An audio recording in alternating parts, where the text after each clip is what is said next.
Good afternoon, everybody, and welcome to ELTea MENA, which is our coffee break style advancing learning podcast series. My name is Nathan Waller, and I'm your podcast host today. And if you haven't joined us before for an ELT time, each episode I'm joined by a guest educator based right here in the Middle East and North Africa, or MENA region. And together we engage in a 30 to 45-minute discussion on a contemporary topic of their choosing over a nice cup of tea. This is episode 13 of our second season, and today I am joined by Ola Refaat. Good afternoon, Ola. Good afternoon, Nathan. A very warm welcome to the ELTea podcast. I'm welcoming you, but it's your podcast as much as mine because you're part of Macmillan Education. So it's our ELT time, but it's great to have finally come and join us. It's been like 30 episodes and I finally managed to get you into a podcast. Right, so it's about time. It's about time, isn't it? It is about time. So how are you doing today and how are things over in Egypt? Things are great here. The weather is really nice today, not too hot. And it's a busy day in the office here. You can see that I'm in the office. We can't wait to have you back in the office, actually. I know, it's been a while, right? Yeah. The summer. Is it because I'm British that everybody always tells me about the weather when I ask them how they're doing? I say, how are you doing and how's it going in your country? And they say, yeah, the weather's pretty good today. I wonder if that's because I'm a Brit and everyone knows that Brits love talking about the weather. Is that true? I don't know, really. It just came naturally that I should mention the weather. But yes, you're a Brit, but you live in Dubai, so you're not impressed by the sunshine in Egypt anymore, I guess. No, not anymore. No, not anymore. We see it all the time. Okay, so it's ELT time. I have tea, and I've been promising to those people who come fairly regularly that one day I would try bubble tea. Here it is. So I have bubble tea today. My first time. I've never had it before. I've seen Deanna drink it and thought it was weird because it's got all these little like bits and balls and stuff in the bottom. Tapioca, I think it might be. So this is an experiment on my behalf. So we got passion fruit bubble tea on my end. Hot drink? You have a hot drink with you? Yeah, I've got same plain old coffee. Yes.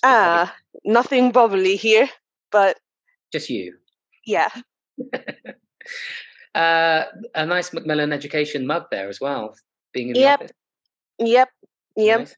It wasn't intentional actually, but it's habit, I suppose. That's good. You just grab a Macmillan mug and off you go. This is how it goes, yes. Well, I'm glad you got a hot drink because it's a coffee break style discussion, so we can enjoy our drinks and chat about today's topic. Today's topic is going to be about homeschool connections because we're celebrating World Family Day 2023. But before we get into the topic, let me quickly introduce. It's going to be a very quick introduction. So Ola is the head of academic services and product at Macmillan Education in the MENA region. She's been in education for a long time, right? 24 years, 25 20 years? Something, yes. Yeah. You started part-time, voluntary? I started actually, it wasn't part-time, it was a full-time job, but it was a temporary job. Back then I didn't intend to be a teacher for life, So, but once you get started with this profession, you get hooked, and it's hard to come out of it. For me, at least. For me, a lot of people opt out of it, but for me, at least, it was really, really intriguing.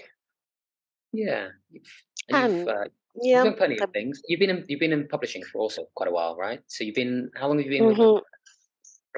I've been officially working for Macmillan for, this is the 8th year now, but my relationship with Macmillan started way before that. I wrote for Macmillan, and I used to be an advisor also before I joined full-time. So my relationship with publishing, maybe you could say that it started like 11, 12 years ago, something like that. Yeah. So you got your name on plenty of ELT materials, teachers' books. I know you've done quite a few teachers' books, right? Yeah, a couple of them, and I took part in advising on many other books, student books. A lot of Macmillan books, really. a lot. And I still do. And I still do. Still do. I think Still do. you're a cornerstone, I think, in the Macmillan Education MENA team. That's a Definitely really nice way to put it, really. Thank you for yeah, that. yeah, you are. Yeah. Yeah. You're a central spoke. I think that you connect a lot of people to content, to support, both customers and also internally as well, right? So you got a lot of plates that you juggle, I think, at the same time. Yeah. That's an also interesting way to put it. Yeah. But it's a fun job. Yeah, the imagery popped in my head right now. It keeps Me you busy. juggling all these. Yeah, it does. It does. It keeps you busy in this sort of job where you don't do one thing. You're uh, doing so many things at the same time. It makes it less boring, I suppose. Yeah, I think so. Mm. Good to have lots of things to do, and if you can keep them interesting, I think that also helps. And colleagues make a big difference as well, right? So Yeah, okay, it's fun working with you, actually. yay, good. I'm Yeah. glad. So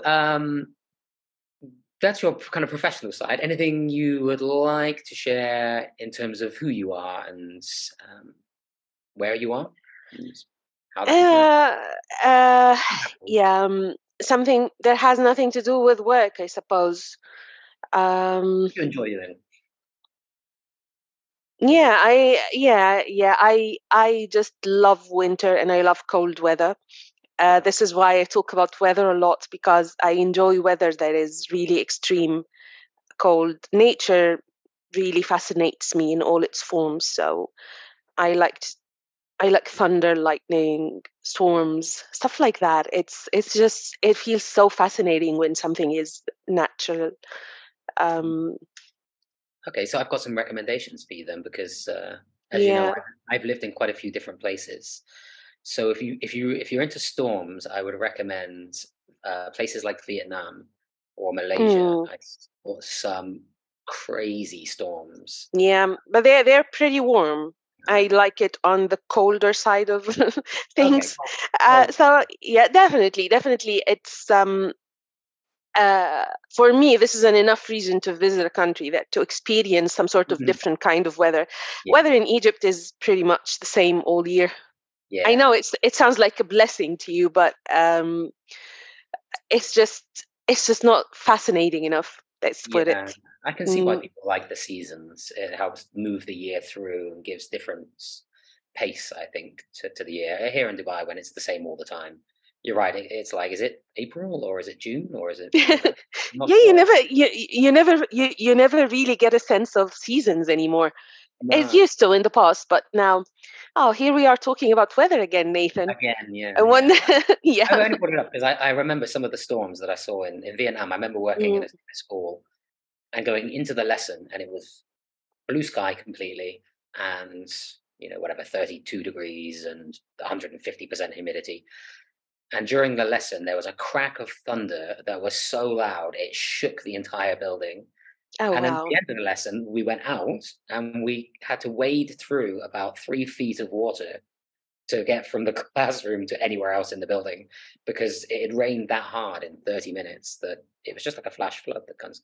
It was crazy. I've never seen anything like it. But that crack of thunder, I will never forget it. It was intense. Yeah. Okay, we've drifted off a little bit. So we mentioned that you've been in education for quite a long time. You started temporarily.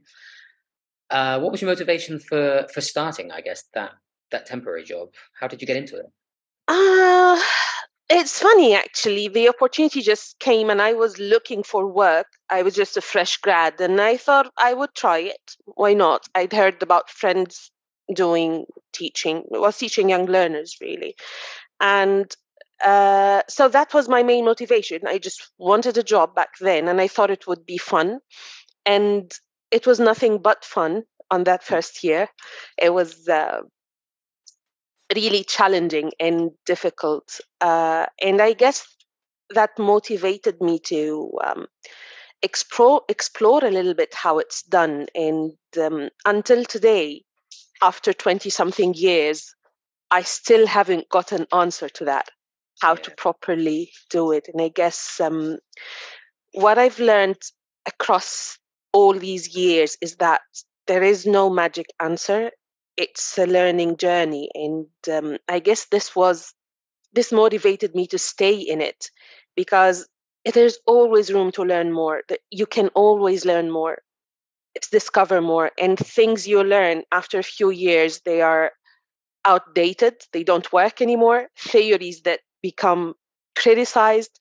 So I think this field is the most dynamic and continuous learning journey one can ever experience. So this motivated me to carry on and continue in this, I suppose.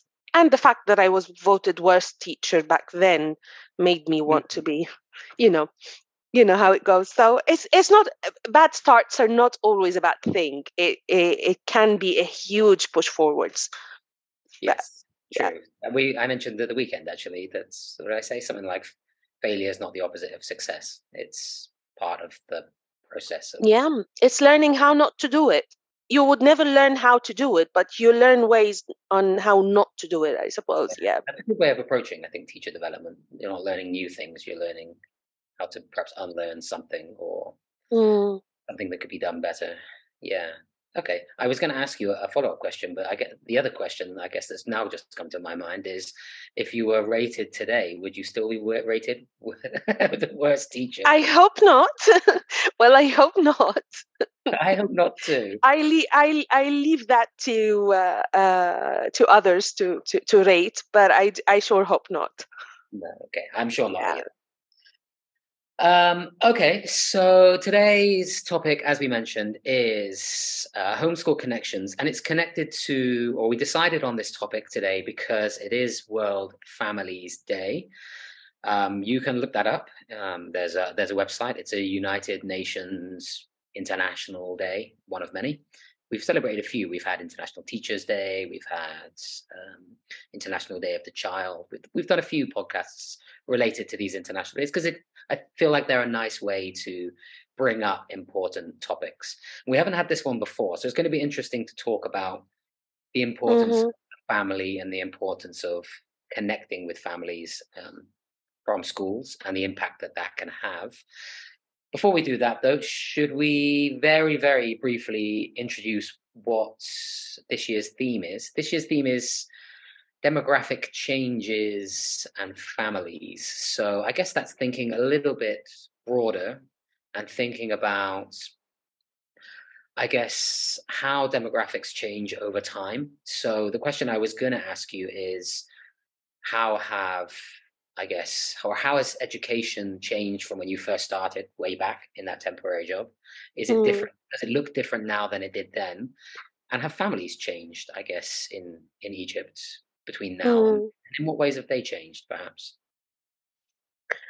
I wouldn't say they have changed much in that period of time, but they have changed back from our times when we were at school, when we were children. Let me tell you that the age of parents have changed. Now we're seeing older and older parents.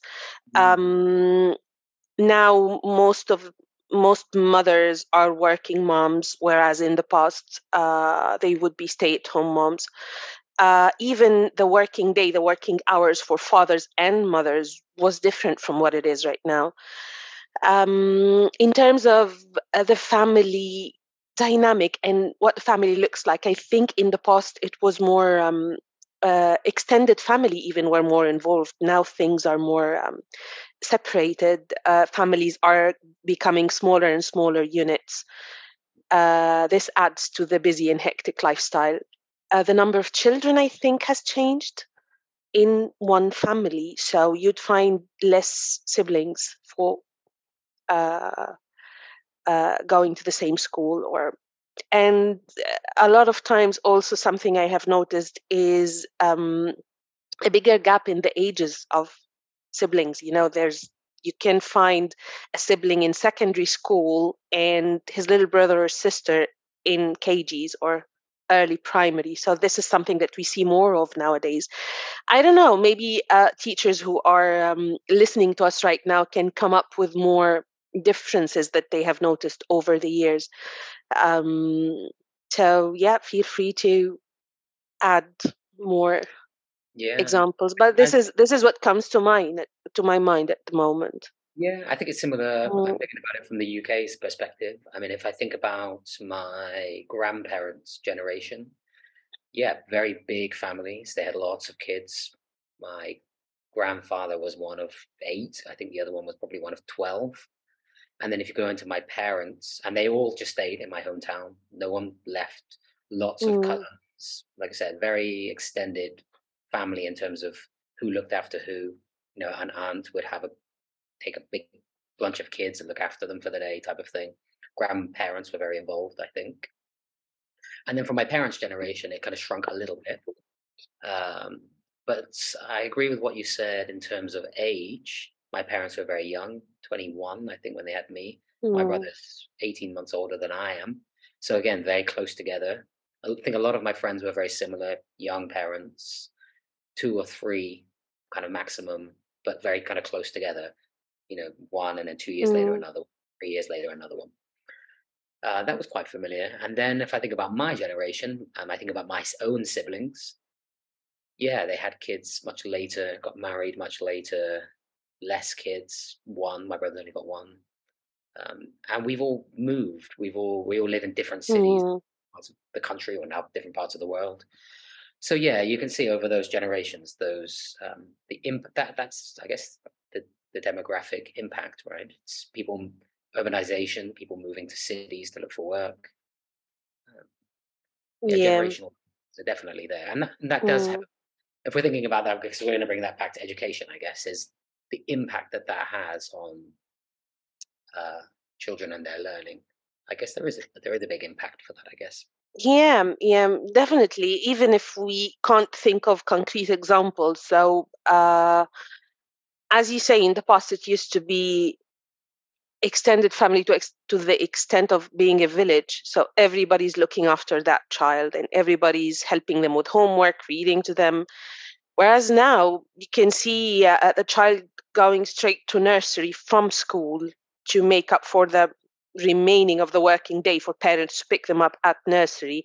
So there's the third entity that is involved in helping the child with homework, education, other academic stuff that they do with them. So this is just one example. It is Mm. really interesting. It's an interesting topic, and I'm sure it has a huge effect on. Yeah. So Mm, I guess if I think about those demographic changes, then people are more likely now to rely on external services or that is also true. like That is also private true. Yeah. classes, after school Mm, clubs, to kind of, I guess, yeah. about that. Mm, yeah. Yeah. Exactly. And in terms of helping their children with studies and stuff, I see more reliance now in MENA. I'm talking about in MENA, more reliance on private tutoring. I mean, the reliance now is way, way more than we ever had in our days. For example, in our days, private tutoring was like in major certificates or something. It was not a part of our everyday, every year life. Whereas now, things are different. And And and for I me, think, it's unheard of. like you said, yeah, like you said, it's people are getting busier and busier, so they and the units are more closed now, like you say. So it's about people finding solutions to things that overwhelm them, and Mm. it shouldn't be that overwhelming actually. And this is, I think, um, something that we can discuss today is how to make it more effective and less overwhelming for both parents and teachers, because we're all working towards the same direction and it doesn't need to be that challenging. We're not asking the parents to, we shouldn't be asking the parents to do our jobs for us. Uh, and yeah, that's a very rich topic. We can go on and on about it. Yeah, I think that's what we're going to move the discussion into. But yeah, I Mm, agree. When I was at school, all of my schooling, right up till college, there was no such thing as private outside. I mean, my parents could mm, put in the first start. But yeah, it was unheard of. We did have after-school clubs at the school sometimes, things like sport Activities, right? activities, yeah, but Mm. not. We got detention. That was an additional form. That was a more frequent way of getting us to fill in for homework and things. Get detention after school. That Did was you great. get any of those? Of Did you course. get any of those? Yes, I was terrible for not doing my homework. Oh God. I was the kind of person that wanted to be outside. That's the problem. So Mm. homework was something that I kind of just like scribbled like 5 minutes before the class and hoped that I got away with it. Um, and often I didn't. So I had to stay for half an hour after class or after school and complete it. These types of things. Yeah, I was that kind of kid. That's interesting to know, Nathan. Yeah, We'll keep see. an eye on that. Yes, I would say maybe I'm revealing a bit too much there. I shouldn't be saying that. So, Yeah, scribbling my Macmillan your yeah, secret is safe with me, but I mean we're live now on Facebook, it's so on the everybody internet now, kind of so knows about it, it's and on it's the being internet. recorded as well. So it's yep. Okay, so let's move away from World Families Day a little bit, and let's talk about homeschool connections. You've already kind of delved into this already. Mm, We believe that it's important, right? Homeschool yeah. connection is an important aspect of a school's job, right? It is really important. I mean, both parties get half of the child's time and half of their worlds, if you can call it that. And Mm, it is really important that these worlds intersect at one point. I know some children want them to be separate. I know from myself, I was one of those children who wanted the school world and the home world to be separate because I was a different person in each one of them, and a lot of children are. And mm, you cannot rely on the children to tell you what's going on at school. I mean, it's not like, what have you done today? How was your day? How was school? It just doesn't work like that. Children have a mind of their own. They have their own language. And sometimes they cannot even remember what happened at school. They choose to tune it out once they are at home. It's very common. I have seen it a lot. Children behaving in very, very different ways, and it is something to do with their identity and how they discover themselves. So it is important for parents and teachers to compare notes, to talk together, but it is also challenging because this is something that I see in MENA a lot, and it hasn't changed over the 20 something years that I've worked in education. There is a little bit of trust problem between the school and home. mm, And it comes both ways. It's schools want to they think that parents are involved too much. They often tell them what to do, interfere in things that are not even their specialty. And why are you teaching this? Why are you teaching it this way? I want my child to learn that way, not this way. Why are you giving them the homework at this frequency? And it's absolutely um, these type of comments, when they come from parents, you absolutely identify a lack of trust issue here. And to it is it's not really hard to deal with that, because once the families know that their children are in good hands, that you've got your methodology, you've got your systems, and these things are your specialty. I mean, you don't question a doctor on how they treat your child from an illness, or how they work with your child. Why would you question a teacher? And on the other hand, when parents find themselves overwhelmed with tasks, when teachers, for example, would say to a parent, well, your child is a little bit weak on reading, so try to work with him on that. This is not the way to do it, because parents wouldn't know how to work, would they? It's not their specialty. They are not educators. They haven't been formally trained. So it's pretty unfair to ask them to do something like that. Work with your child. Your child is weak in this area. You need to work with him. Well, work how? The teacher has to put a plan for the parent to follow. And really, once the parents have the plan, they're confident that these teachers know what they're doing. They are giving me a daily plan to work with, and they're following up on that. I, as a parent, would be much more comfortable in letting go of my worries and anxieties, just following the plan. I mean, some schools opt to exclude the parents completely. They wouldn't allow the parents to help in homework at all. They would say, no, you would interfere too much. And I don't know, it's an approach. It happens here in MENA in some schools. But in my opinion, if you allow the parents to participate a little bit in some fun activities in game, cutting and pasting stuff that really help. It doesn't have to be rigorous grammar worksheets and lots of studying of spelling. It can be activities that really a lot of course books offer that, and we often do parent pages that are more that verge more on the fun part of things. Play a game, play a matching game, and we offer them all that. And when schools do that with parents, it kind of balances up a little bit the need of the parent to spend some quality time with their children without absolutely losing them. Because study time, yeah, you can, if you talk to any mother, especially now in May, exam times, you will find that their relationships with their children is absolutely ruined, yelling all over the place. You have to do this, you have to write this 100 times to remember the spelling. It doesn't need to be like that.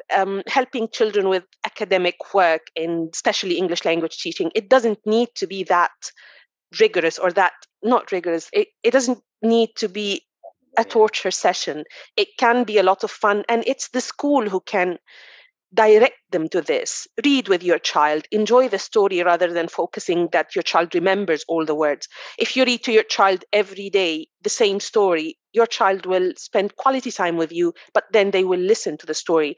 Your pronunciation doesn't need to be perfect all the time. You're just enjoying English language with your child. It's things like that. It takes a lot of planning, and it's the teacher actually who has to do the planning, not the parent. This thing shouldn't be thrown on the parent's side. And on the other hand, parents need to be more trusting, and they need to trust this, not because it's a game and it's fun and the child isn't holding a pencil and pen and writing over and over again means that it's not an effective way to learn. I mean, this is a lot of research is going into that, a lot of teaching methodology, a lot of science is going into this, and you don't need to read all the articles about teaching to be able to help your child, unless you're homeschooling. That's another issue. But your role is just to follow the school's lead, enjoy it with your child, and then in parents' meetings, comments should be really specific and working on progress, so the child is competing with himself rather than with other children. So this is another thing, tips for parents meetings and how we run parents meetings. And yeah, we have a very interesting homeschool connection booklet. It's free, it's on our website. Like you know about it, Nathan. It talks about exactly that, how to manage a parents meeting, what to talk to them about. I mean, one of the don'ts is your child is weak compared to other children, or most of the class can do this and this and this, and your child cannot, so we need to raise him. No, it's about what the child came to us with, and what have we worked with him on, and what is the progress. So it's the child versus his past self, and there will always be progress. I mean, teachers are really, really hard workers. They work, they do not spend their time just sitting around. They do a lot of work, and this work is bound to have an effect on the child. So this is what they need to explore with the parents. And if these tips are followed, and if the ground rules are put, it will ensure a smoother relationship between home and school, I suppose. Yeah. There's a lot in there. I'm going to try and summarize Yeah. some of that, because there was quite a few, and you've Goes on. seamlessly moved into the practical part of the discussion. Oh, yeah. No, it's great. Yeah, stuff around trust. So I guess good systems of communication. I wonder whether or not the advancement of private education and fees and things like increases in fees have an impact on expectations a little bit. I mean, I think when I went to school, I went to public state schooling, so there wasn't that, like, I never had that experience of my parents, going to the school and saying, I pay this and I expect this. Mm. Whereas I think I see that in MENA, and I've seen that in MENA, certainly when I worked in schools in this region. Parents would really come and like I say, even if they don't know what they're really asking for, I'm paying for it, so I want it, kind of thing.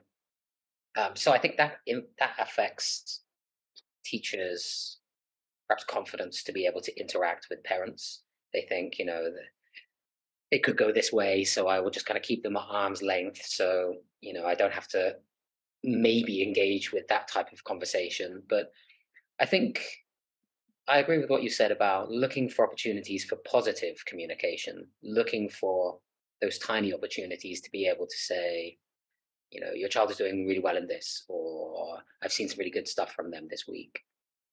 Just so that, and it's a bit like, yeah, I don't know, maybe it's a bit like marketing. Teachers are like little mini marketers. They've got to look for opportunities to be able to send positive messages into home, Yeah. so that parents remember that, they do remember that I exist back here, and I don't just see them once a year at parents' meetings.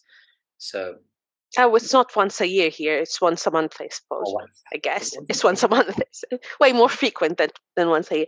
But yeah, year. I actually agree with you. And when teachers exert some effort in trying to find concrete examples of things that the child does, it helps them.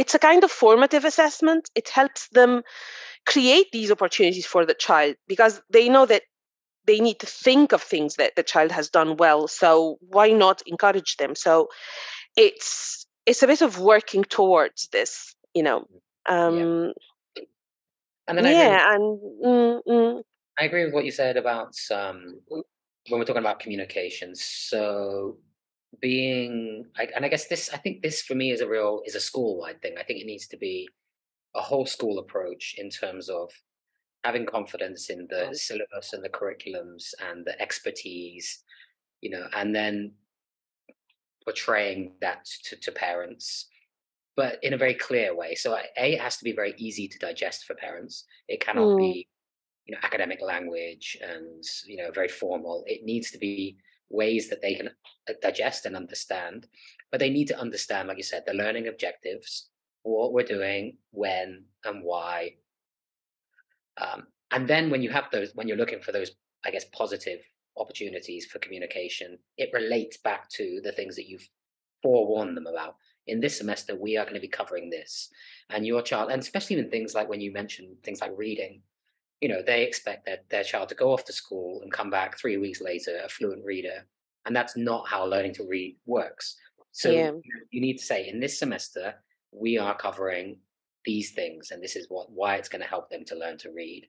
At the end of the semester, you cannot come back and be like, why is my child not reading? Because they're 5 and they're still learning the initial single sounds. And because parents do that. Well, you sent a book home, and am I meant to make them read that?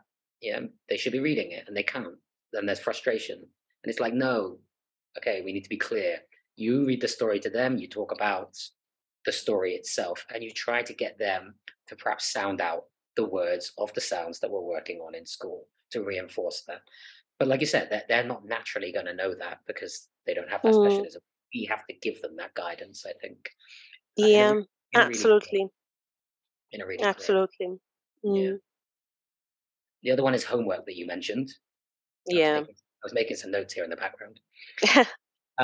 There's a real big worry that parents just do homework for their kids and send it in, which obviously defeats the Sometimes, purpose of sometimes they do that, especially if they are younger, if really young, and parent is sleepy, and they have to write the letter A 30, 1300 times. So the parent just grabs the pen with their left hand, with their non-dominant hand, and they start doing it. Oh my God, I've seen this a lot. I've seen this a lot. Yeah, it doesn't really Yeah, help. Doesn't really help anybody. But like I said, it's evidence, I guess, of that lack of trust, right? yeah, When that happens.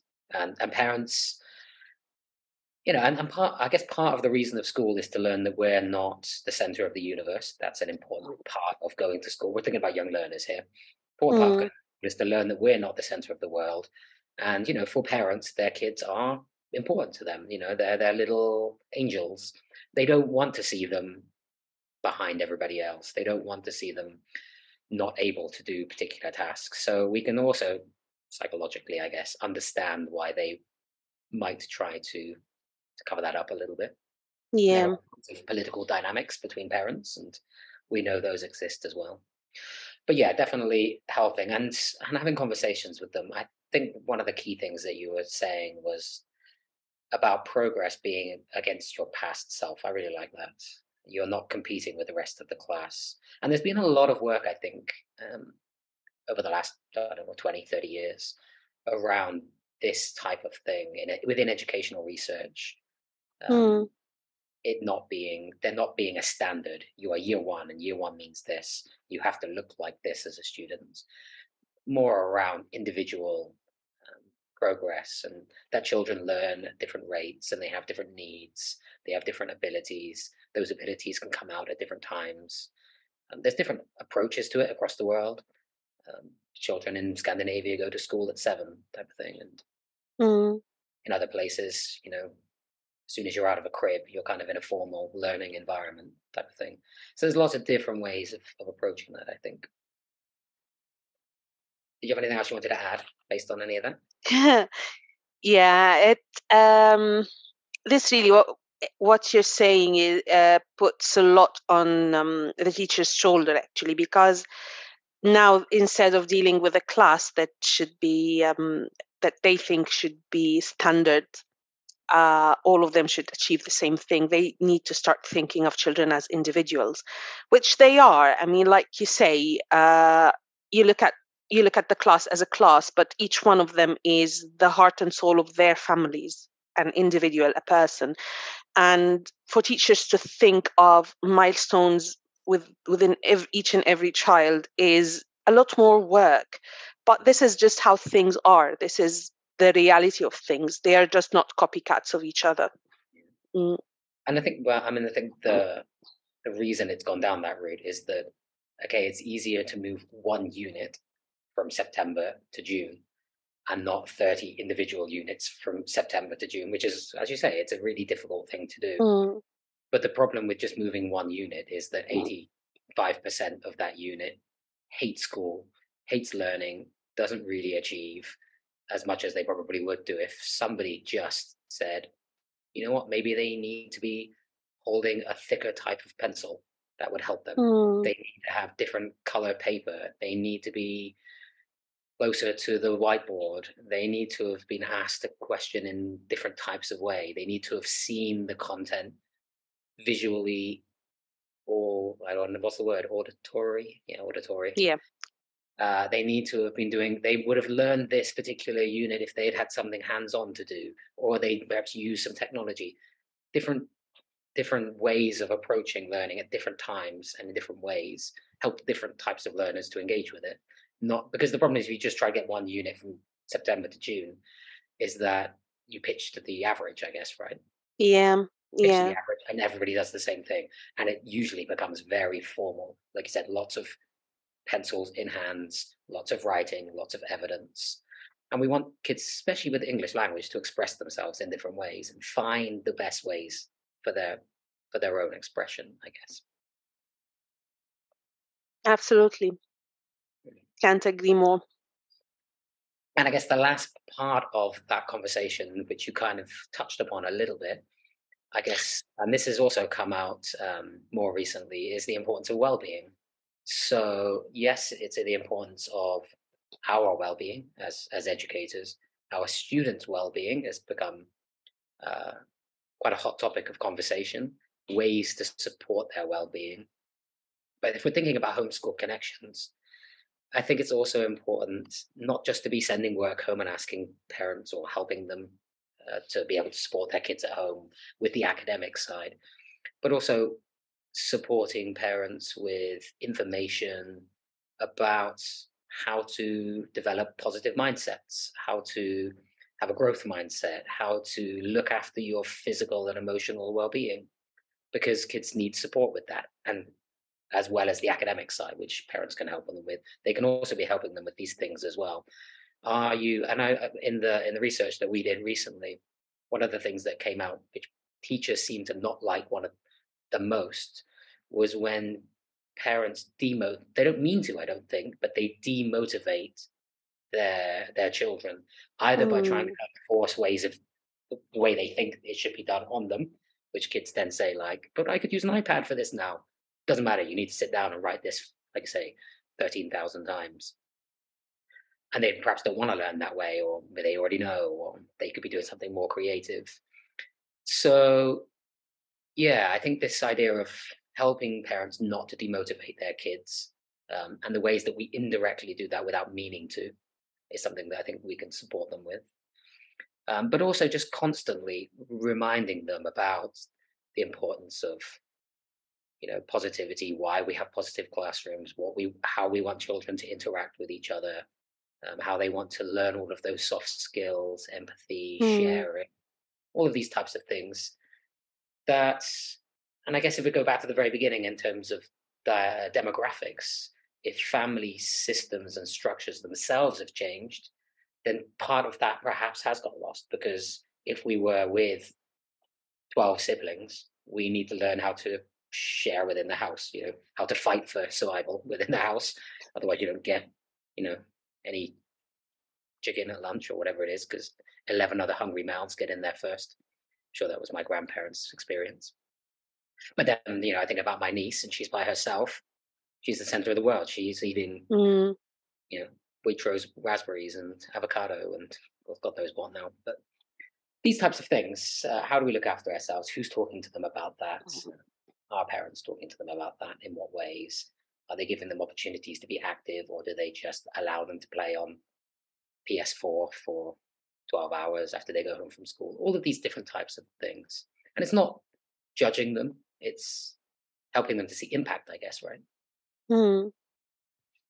I mean, no one is judging anyone. Times have changed, and perhaps PS4, because it wasn't an option in our times. We had other things to do, but now it's a reality. It's a part of these children's lives, and it's going to be a part of their children's lives, or even more advanced technology, probably. Yeah. But times have changed, and we cannot just standardize the way, like you say, even the family dynamic has changed, the shape of the family has changed. So we cannot expect things to happen exactly like it used to happen in the past. The past is not always better, but it's interesting that you're talking about well-being, because school and schoolwork have been a very big source of stress on both parents and children, and it is such a shame that it has to be like that. Um, and I think both parties, they need to work together to eliminate that stress. No one wants to put stress on any of them, you know. Uh, Teachers do not want the stress of the parents constantly judging them, asking for stuff, and parents don't want the stress. And it's interesting when during my career in my job, we do some meetings with parents as Macmillan, and when you speak to them separately, they all want the same thing. Parents want their children to learn in a creative way, in a positive way. They want this quality time. They want to talk to their children about stories and critical thinking. And the child, when they go through a reading text with their parent, and they have the time and they have the ability to talk beyond the text and think about it, connect with it emotionally, connect it to their real life. It can happen at home as well as it can happen at school. And parents do want that. They tell us that they do want that.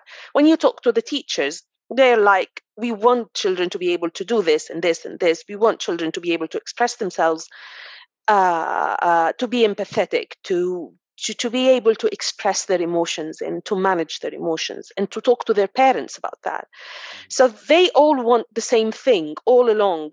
And this conversation, you have no idea how many of these conversations I've had with both parties, and they want the same thing. So it's just a matter of communicating this to each other and having the trust in the educational system to establish that.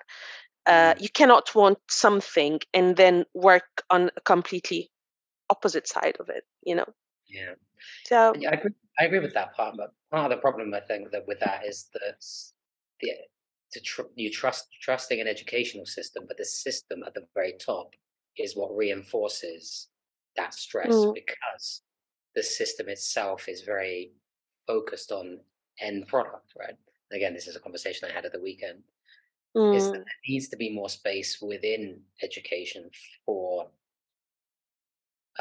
rewarding progress and rewarding not just individual progress but group progress and helping others to be better than they are now.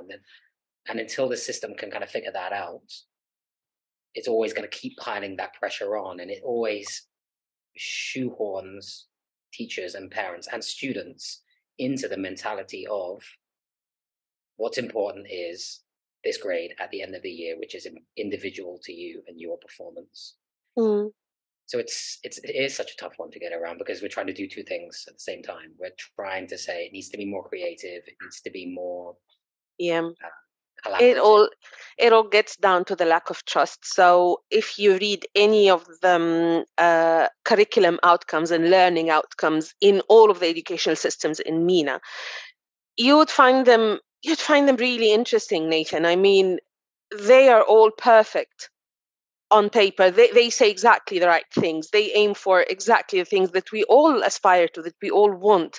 What is happening in the middle that is making it so focused on end product like you do? And it's not just end product, it's the exam. It all boils down to the exam. While if you go up in the broad lines of the educational outcomes or educational goals, you would find all the right things right there. There are these people. I mean, there's a lot of science, a lot of thought going into those outlines and curriculum stuff. But something is happening in the middle. It's more of, I think people like anyone, not just teachers and parents, in any field, when you're not sure, you look for something tangible to hold on to. And exams are pretty tangible. They're something that you can touch and measure. So I think people find Absolutely. it's a security blanket thing. But once I suppose we try to think that it's not really a very scary world that we're trying to. It's not as vague as it seems. Everything is going to be tangible. It's going to be measured. But it's going to be measured in a slightly different way. So once people realize that, I think all parties are going to be happy with everything and work towards it.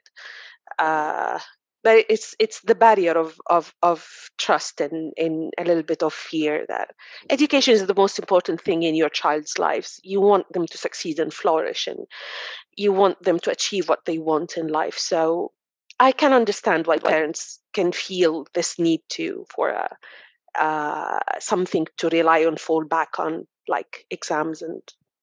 But at the same time, they don't want it. They really, it's affecting their day-to-day life, and people need to stop and think a little bit about it, because it's just ruining their day. I mean, school year. Look at families during school year. They are very different people from families during the summer holidays.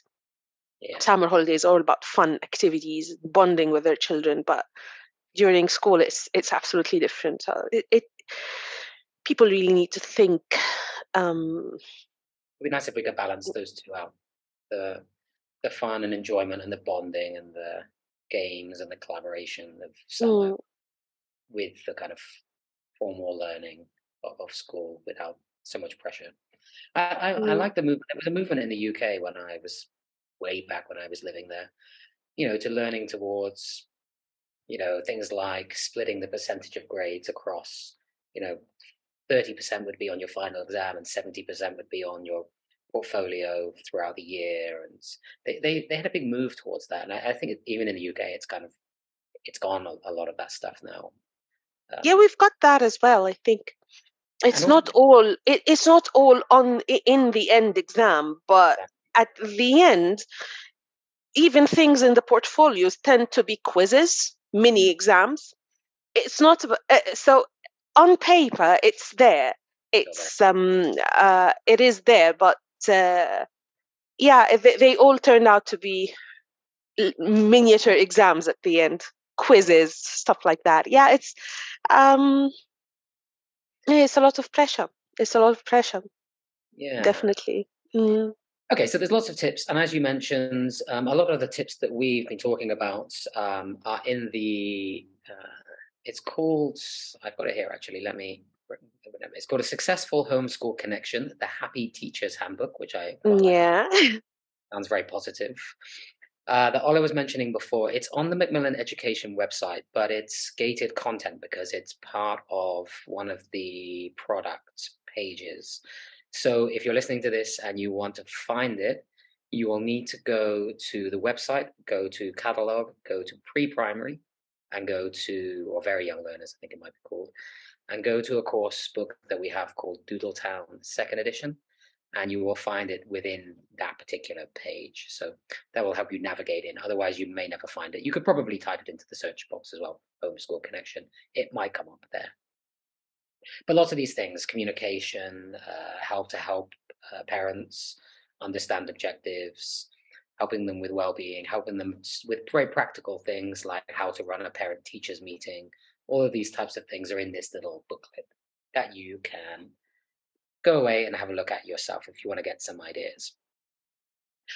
We're coming to the end. Ola, we always like to finish with a favorite teaching tip. Do you have any words of wisdom that you would like to share with us? It could be on this topic or it could be about anything. Oh, that's a very loaded question. What's your top tip for teachers? Well, it's I guess this is something that I always tell young teachers. It's not about having the most wonderful lesson in the world and preparing the most amazing introduction activities, and it's about establishing good habits in the classroom, because good habits will remain there with a child and will go home with them. The most successful teachers I have seen are not flashy teachers, are not teachers who sing and dance all the time or tell wonderful stories. They are teachers with good habits. Whatever these habits are, whatever you think you need the children to do every single day, establish those habits, and they will give back a lot more than you put into them. I like that tip. I haven't heard this. Oh, it's a really nice one, though. Yeah, you haven't heard it because it's mine. Yeah, Yeah. the episodes to come on and share it with us. But it's a nice tip. I like this. Yeah, develop good habits with your students and realize that those habits have knock-on effects. Like you said, at home, outside, in the playground, all of these types of things, and they're skills that they will continue into future classes and future employment, hopefully.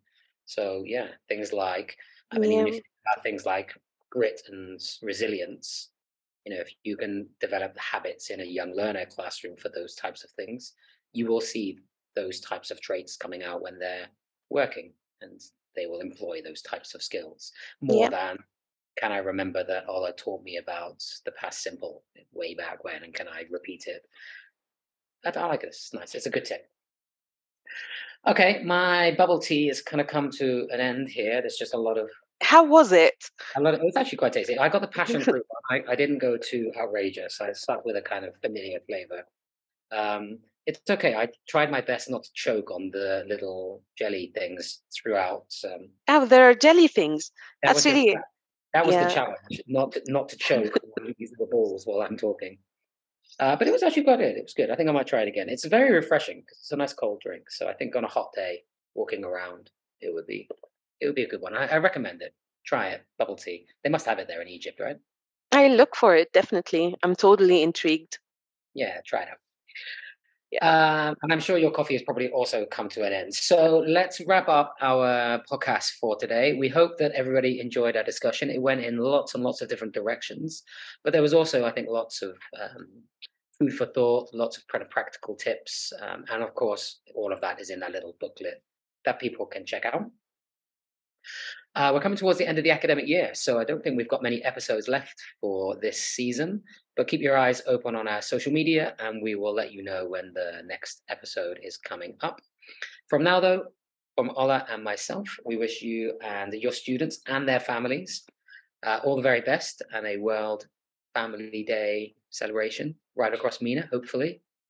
And we'll look forward to seeing you again soon. Ola, thank you very much for taking the time to be with us and sharing your Thank thoughts. you, Nathan.